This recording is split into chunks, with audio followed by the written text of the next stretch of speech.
औज़ुबिल्लाहि मिनश्शैतानिर्रजीम बिस्मिल्लाहिर्रहमानिर्रहीम। मोहतरम ख़वातीन व हज़रात, मेडिसिन नॉलेज के हवाले से जो वीडियोज़ हम आप तक पहुंचा रहे हैं, आज उसमें एक और वीडियो मैं आपके साथ शेयर कर रहा हूं और उम्मीद करता हूं कि ये वीडियो जो है आपके लिए बहुत ज़्यादा फ़ायदेमंद साबित होगी, क्योंकि आज मैं जिस दवाई का जिक्र करने लगा हूं वो बहुत ही कॉमन है और बहुत सी इंडिकेशंस में वो दवाई इस्तेमाल की जाती है। सो मैं आज आपके साथ डिस्कस करता हूँ कि अगर किसी के घर में बीटा ब्लॉकर्स इस्तेमाल होती हैं और इन बीटा ब्लॉकर्स में बिसोप्रोलॉल अगर इस्तेमाल होती है, सो इसका मैकेनिज्म ऑफ एक्शन क्या है और इसके क्या क्या फ़वाइद हैं, किन बीमारियों में इस्तेमाल होती है, इसके जो साइड इफ़ेक्ट्स हैं वो क्या क्या हैं, किन लोगों को इसका इस्तेमाल करना चाहिए, किन को नहीं करना चाहिए, ये सब कुछ मैं आपके साथ डिस्कस करने लग रहा हूँ आज बिसोप्रोलॉल के हवाले से। ख़वातीन और हज़रात, बिसोप्रोलॉल जो है एक कार्डियो सेलेक्टिव बीटा ब्लॉकर है और इसमें जो है तो मुख्तलिफ़ किस्म की प्रॉपर्टीज़ पाई जाती हैं, क्योंकि इससे पहले के जो बीटा ब्लॉकर्स पुराने ज़माने के हुआ करते थे, जिस तरह प्रोप्रेनोलॉल, एटिनोलॉल वगैरह, सो उनमें ये था कि वो बीटा 1 बीटा 2 दोनों को वो ब्लॉक कर देते थे और इसकी वजह से उसकी मुख्तलिफ कुछ साइड इफ़ेक्ट्स भी उनके होते थे और कुछ चेस्ट से रिलेटेड प्रॉब्लम्स यानी एस्थमा, COPD के पेशेंट्स जो हैं तो उनका इस्तेमाल नहीं कर सकते थे या उनमें बिल्कुल ही इसका इस्तेमाल कॉन्ट्रा इंडिकेटेड था। फिर उसके बाद जी कार्डियो सेलेक्टिव बीटा ब्लॉकर्स आ गए, जिनमें सर-ए-फ़हरिस्त जो है वो बिसोप्रोलॉल है और इन कार्डियो सेलेक्टिव बीटा ब्लॉकर्स की आमद के साथ ही पेशेंट्स का मैनेजमेंट जो है, खुसूसन वो वाले पेशेंट्स जो कार्डियोलॉजी से रिलेटेड और दिल से रिलेटेड और ब्लड प्रेशर से रिलेटेड मुख्तलिफ किस्म की बीमारियों में मुब्तला थे, सो उन लोगों के लिए एक अच्छी खबर आई और डॉक्टरों के लिए ये चैलेंज कम से कम हुआ कि उनको पेशेंट के हार्ट रेट को कंट्रोल करना, उनके एंजाइना को कंट्रोल करना, उनके एंजाइनल अटैक्स को कंट्रोल करना और जो बहुत ज़्यादा पेशेंट्स में एंजाइटी के सिम्टम्स होते थे उनको कंट्रोल करना डॉक्टर के लिए आसान हो गया। यानी इसके साथ ये हुआ कि जो बीटा ब्लॉकर का स्पेक्ट्रम था वो भी फैल गया और इसके जो non cardio selective beta blockers के साइड इफेक्ट थे वो कम से कम हुए, क्योंकि अब कार्डियो सेलेक्टिव बीटा ब्लॉकर सिर्फ हार्ट से रिलेटेड जो बीटा एड्रेनर्जिक एक्टिविटी है उसको ब्लॉक करती है। ख़वातीन और हज़रात, बिसोप्रोलॉल का इस्तेमाल कब किया जाता है? बिसोप्रोलॉल का इस्तेमाल ब्लड प्रेशर में किया जा सकता है, लेकिन खुसूसन उन लोगों में बिसोप्रोलॉल का इस्तेमाल ज़्यादा किया जाता है जिन लोगों को ब्लड प्रेशर के साथ कोई दिल की बीमारियां लाहक हो, यानी इस्कीमिक हार्ट डिजीज़ हो या इस तरह दिल की धड़कन से रिलेटेड अगर कुछ मसाइल हों तो उनमें बीटा ब्लॉकर और बिसोप्रोलॉल खुसूसन उसका इस्तेमाल कराया जाता है। सो इन बीमारियों में जो सर-ए-फ़हरिस्त है उसमें एंजाइना, यानी कुछ लोगों को अगर एंजाइना के अटैक्स होते हैं सो इनमें ये इंडिकेटेड है और ये बीटा ब्लॉकर उनको दी जा सकती है। इससे रिलेटेड और जो चीज़ें ख़वातीन और जिस तरह हाइपरथायराइडिज्म के साथ हार्ट रेट बहुत ज़्यादा बढ़ जाता है या किसी और वजह से आपको टैकीरिदमियाज होते हैं, यानी आपका हार्ट रेट बढ़ जाता है और आप हार्ट रेट को कंट्रोल करना चाहते हैं, जो ज़्यादातर हाइपरथायराइड के पेशेंट में होता है, या जो हार्ट फेलियर के पेशेंट्स हों उनमें चूंकि कार्डियक आउटपुट कम होता है, इस वजह से दिल की धड़कन जो है वो नॉर्मल से ज़्यादा तेज़ होती है। सो जो स्टेबल हार्ट फेलियर के पेशेंट्स हैं यानी स्टेज 1 और स्टेज 2 के, सो उन लोगों में जो है माइल्ड टू मॉडरेट डिजीज़ में बीटा ब्लॉकर यानी बिसोप्रोलॉल का इस्तेमाल वो कराया जा सकता है, लेकिन स्टेज 3 और स्टेज 4 कंजेस्टिव कार्डियक फेलियर की उसमें ये यकीनी तौर पे कॉन्ट्रा इंडिकेटेड है और इसका इस्तेमाल नहीं कराया जाता। जो लोग पैल्पिटेशंस वगैरह का उनको अंदेशा रहता है, यानी जिन लोगों में हार्ट रिदम डिस्टर्ब है, यानी जिस तरह के एट्रियल फिब्रिलेशन वगैरह या इस तरह की उनको प्रॉब्लम्स हैं और आप उनके हार्ट रेट को कंट्रोल करना चाहते हैं, या जिन लोगों में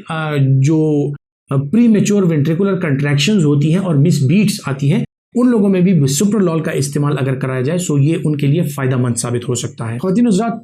दिल से रिलेटेड और ब्लड प्रेशर से रिलेटेड बीमारियों के अलावा साइकेट्रिस्ट भी जो हैं वो भी बिसोप्रोलॉल का इस्तेमाल कराते हैं और अक्सर औक़ात उन लोगों में कराते हैं जिनको जनरलाइज्ड एंजाइटी डिसऑर्डर के साथ उनकी हार्ट बीट बहुत ज़्यादा तेज़ होती है और उनको दिल ज़्यादा धड़कता हुआ महसूस होता है, या वो लोग जो स्किज़ोफ्रेनिया का शिकार हैं और उनके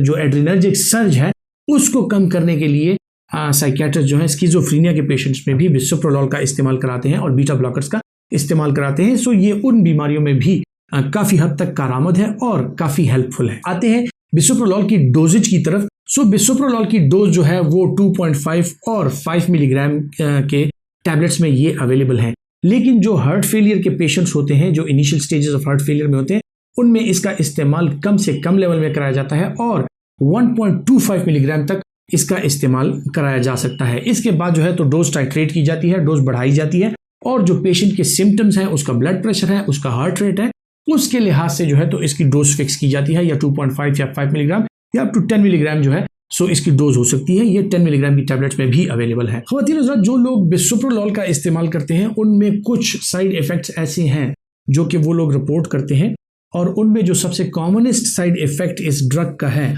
वो है कि ये ब्रेडिकार्डिया कॉज करता है, यानी आपकी का हार्ट रेट जो है वो स्लो हो जाता है, और कभी कभार ये इस हद तक स्लो हो जाता है कि आपको उठते बैठते हुए चक्कर आने महसूस हो जाते हैं और आप सिम्टोमेटिक ब्रेडिकार्डिया का शिकार हो जाते हैं। सो इससे आपको ब्रेडिकार्डिया यानी आपका हार्ट रेट जो है वो कम हो सकता है, और इस वजह से आपको चक्कर वगैरह भी आ सकते हैं। जिन लोगों में एस्थमा की बीमारी है वो अगर बीटा ब्लॉकर्स का इस्तेमाल करते हैं, इवन अगर वो कार्डियो सेलेक्टिव बीटा ब्लॉकर्स भी हों, कुछ हद तक उनमें ब्रोंकोस्पाज्म होता है और उनका एस्थमा बढ़ने का जो अंदेशा है वो ज्यादा रहता है। सो जो लोग एस्थमा या सीओपीडी या सीने की दायमी बीमारियों का शिकार हैं वो अपने डॉक्टर के मशवरे के बगैर बीटा ब्लॉकर्स का इस्तेमाल बिल्कुल ना करें, क्योंकि बीटा ब्लॉकर्स जो है एस्थमा और सीओपीडी में ये कॉन्ट्रा इंडिकेटेड हैं और ये जानलेवा भी साबित हो सकते हैं। सो आपका डॉक्टर बेहतर समझता है कि किन हालात में आपको बीटा ब्लॉकर या कार्डियो सेलेक्टिव बीटा ब्लॉकर्स का इस्तेमाल कराया जा सकता है। हार्ट के जो रिदम्स होते हैं वो बीटा ब्लॉकर्स के साथ, अगर बीटा ब्लॉकर आप मुसलसल इस्तेमाल कर रहे हैं और कुछ दिन या कुछ अरसे के लिए आप छोड़ दें, सो इसके साथ साथ एक रिफ्लेक्स टैकीकार्डिया होता है, यानी आपका हार्ट रेट जो है पहले से ज्यादा बढ़ जाता है। सो अगर आप फिर इस टैबलेट को छोड़ते हैं सो उस दौरान में जो है तो आपको अपने दिल की धड़कन बहुत ज्यादा तेज महसूस होती है, आपका सांस फूलता है, आप थकन का शिकार हो जाते हैं। इसके साथ साथ जो और इसमें रिपोर्टेड जो साइड इफेक्ट्स हैं वो एंजियोएडिमा के हैं, यानी कुछ लोगों को इससे एलर्जिक रिएक्शन की तर्ज का एक रिएक्शन हो सकता है, उनके बदन पे जो है तो रैश नमूदार हो सकता है, उनके होंठ जो हैं उनमें स्वेलिंग आ सकती है और उनको बाकायदा तौर पे एक एलर्जिक रिएक्शन हो सकता है। वो लोग जो बिसोप्रोलॉल का इस्तेमाल कर रहे हैं उनमें एलोपेशिया यानी बाल गिरने के जो चांसेस हैं वो ज्यादा हो जाते हैं। सो इन लोगों के अक्सर औकात बाल भी ज्यादा गिरने लगते हैं। और अगर यंग एज में बीटा ब्लॉकर्स का इस्तेमाल कराया जाए तो इससे जो है जिनसी कमजोरी का या जिनसी कमजोरी होने का भी अंदेशा रह सकता है। सो यंग लोगों में अगर बहुत ज्यादा कोई कंपेलिंग इंडिकेशन ना हो तो यंग लोगों में बीटा ब्लॉकर्स का इस्तेमाल जो है वो नहीं कराना चाहिए और उनके लिए सेफ अल्टरनेटिव्स जो है वो ढूंढने चाहिए। कुछ लोगों को बीटा ब्लॉकर्स के साथ, जिस तरह एसीई इनहिबिटर्स के साथ उनको खुश्क खांसी होती है, इसी तरह कुछ लोगों को बीटा ब्लॉकर्स के साथ खुसूसन बिसोप्रोलॉल के साथ भी जो है वो खुश्क खांसी का दौरा पड़ सकता है और उनको खुश्क खांसी की शिकायत हो सकती है। सो ये भी इसके पॉसिबल साइड इफेक्ट्स हैं जो रिपोर्टेड हैं और जो लोग रिपोर्ट करते हैं। कुछ लोगों में जो ब्लड प्रेशर की गोलियां हैं, जिस तरह एस इनहिबिटर और एआरबीज में होता है कि वो पोस्टर हाइपोटेंशन करती हैं, और एक ऑर्थोस्टैटिक हाइपोटेंशन कहा जाता है, जब आप खड़े होते हैं तो आपका ब्लड प्रेशर लो हो जाता है। सो ये उनसे कम, यानी एस इनहिबिटर और जो एआरबीज हैं उनसे कम हद तक करता है, लेकिन फिर भी बिसोप्रोलॉल में जो है तो पोस्टरल हाइपोटेंशन और ऑर्थोस्टैटिक हाइपोटेंशन के चांसेस जो है वो बहरहाल रहते हैं। अब आते हैं कि अगर आप बिसोप्रोलॉल का इस्तेमाल करते हैं तो ये किन किन ड्रग्स के साथ इसका पॉसिबल इंटरेक्शन हो सकता है और किन लोगों में इसको कॉशियसली यूज कराना चाहिए। सो जो लोग इंसुलिन पे हैं इन लोगों में जो है तो बीटा ब्लॉकर्स का इस्तेमाल अगर कोई कंपेलिंग इंडिकेशन ना हो तो नहीं कराना चाहिए, क्योंकि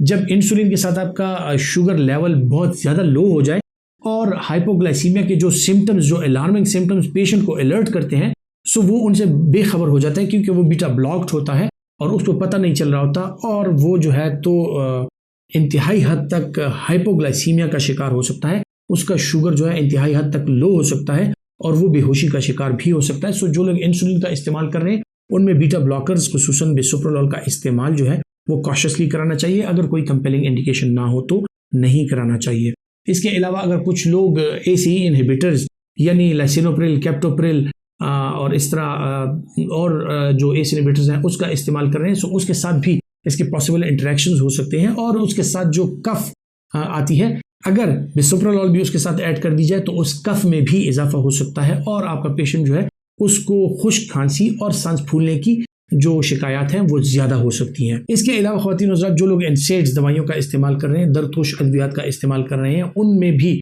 जो बिसोप्रोलॉल है उसके साथ ब्रूफेन वगैरह के साथ और इस तरह के और ड्रग्स के साथ जो नेप्रोक्सिन वगैरह है उसके साथ इंटरेक्शन हो सकता है और इन दोनों की जो एफिकेसी है वो मुतासिर हो सकती है। ख्वातीन हज़रात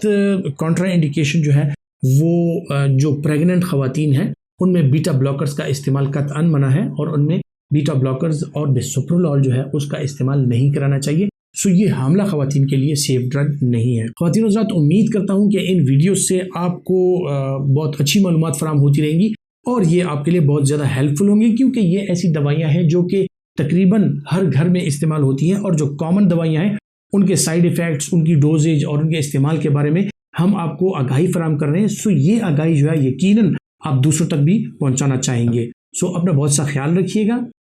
अल्लाह हाफिज़।